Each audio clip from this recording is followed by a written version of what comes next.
All right, let's dive into a question that I know pops up all the time at the lab bench. You're looking for coliforms, so which culture media do you grab? MacConkey? Something else? Let's figure out which is the right tool for the job. Okay, so here's the core question we're tackling today. You're in the lab, you need to get a total coliform count, and you see a sleeve of MacConkey agar plates sitting right there. Can you use it? Is it actually the right choice? So, the short answer, it's a big, resounding yes. MacConkey agar is absolutely 100% a selective medium for coliforms. But, and trust me, this is a really big but, that simple yes doesn't even begin to tell the whole story, especially when your results have to be precise and, legally defensible.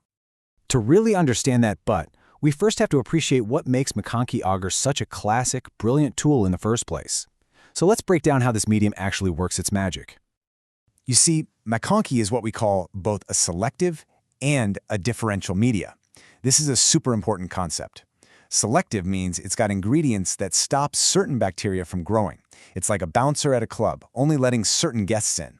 And differential means it has other ingredients that make the bacteria you do want to see look different from each other, helping you tell them apart just by looking at them.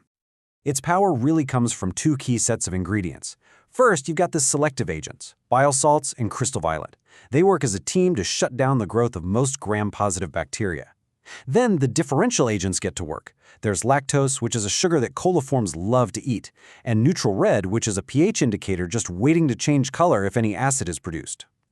And here's where you see the beautiful result. Coliforms chow down on that lactose and produce acid as a waste product. That acid makes the pH drop, and boom, the neutral red indicator turns their colonies a really distinct pinkish red. Meanwhile, other bacteria that might grow, like Salmonella, can't ferment lactose, so they just form plain colorless colonies. It's an incredibly simple visual cue. Pink means you've likely got coliforms. So the science is totally solid. MacConkey works. But here's the twist. The moment you step out of a general lab setting and into the super-regulated world of food microbiology, well, the rules of the game change. It's not just about if a tool works anymore. It's about whether it's the officially specified tool for the job.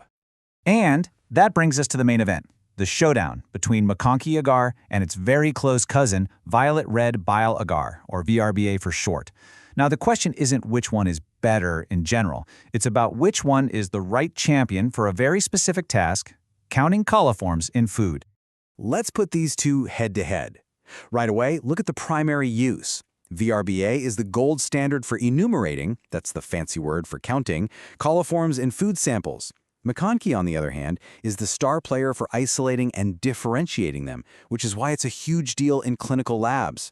And while both are selective, you can see MacConkey's differentiation is listed as excellent, because that bright pink versus colorless contrast is just so incredibly clear.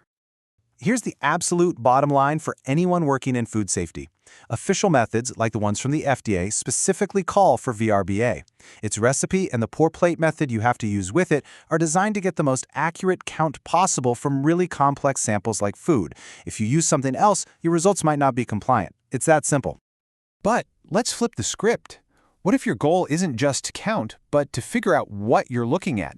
That's where MacConkey really shines. If you need to quickly get a presumptive idea of whether you're looking at E. coli versus a potential Salmonella, MacConkey's crystal clear pink versus colorless result is just way easier to read. This is exactly why it's so beloved in clinical and water microbiology labs. Okay, so we have all this information floating around. How do you actually put it into practice? Let's boil this all down into a really simple guide for making the right choice, right there at your lab bench. So here's a quick decision-making guide. Just ask yourself one simple question. What is my main goal? If the answer is I need a standard regulatory food count, you use VRBA. End of story. If your goal is I need to isolate and get a good look at what's growing, then MacConkey is your best friend. And no matter what you're doing, the golden rule always applies. You absolutely must follow your lab's specified regulatory method. So if you take just one thing away from this explainer today, please let it be this. Context is everything. MacConkey agar is a fantastic, powerful tool for finding coliforms. But whether it's the right tool for you depends entirely on what you're trying to do and what rules you have to play by. So we're back where we started, at the lab bench.